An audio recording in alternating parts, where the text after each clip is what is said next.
Hello dear mommies and daddies, welcome to baby care tips. Friends, जब मौसम में ठंड बढ़ने लगती है तो छोटे बच्चों में खांसी जुकाम की प्रॉब्लम होना एक नॉर्मल बात है। लेकिन इस टाइम पर हम बच्चों को दवाई नहीं दे सकते हैं, वो उनकी हेल्थ के लिए सेफ़ नहीं माना जाता है। तो ऐसे में हम घरेलू उपचार करके बच्चे की खांसी की प्रॉब्लम को घर पर ही ठीक कर सकते हैं। और ऐसी ही एक रेमेडी है massage with warm mustard oil. सरसों के तेल में कलौंजी और लहसुन को मिलाकर बच्चे की मालिश करने से बच्चे की सर्दी खांसी की प्रॉब्लम ठीक हो जाती है। और जितनी भी बलगम बच्चे के गले में अटकी हुई होती है वो पिघल कर पेट में चली जाती है और अगले दिन सुबह पॉटी में निकल जाती है। तो इससे बच्चे को काफ़ी रिलीफ मिलता है। तो चलिए फटाफट से देख लेते हैं कि इस रेमेडी को हम घर पर ही कैसे बना सकते हैं।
तो देखा फ्रेंड्स, आपने ये रेमेडी फटाफट से बनकर तैयार हो गई। आप इसको बच्चे की चेस्ट पर, बैक पर और पैरों पर लगा सकते हैं। और जिस भी बॉडी पार्ट पर आपने लगाया है, आप खास ध्यान रखें कि उस बॉडी पार्ट को अच्छे से कवर कर दे ताकि उस पर ठंडी हवा ना लगे।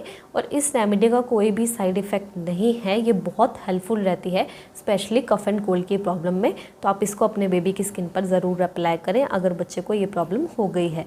आई होप मेरी वीडियो आपको अच्छी लगी। अगर अच्छी लगी तो लाइक कीजिए, शेयर कीजिए और चैनल को सब्सक्राइब कीजिए। Thank you.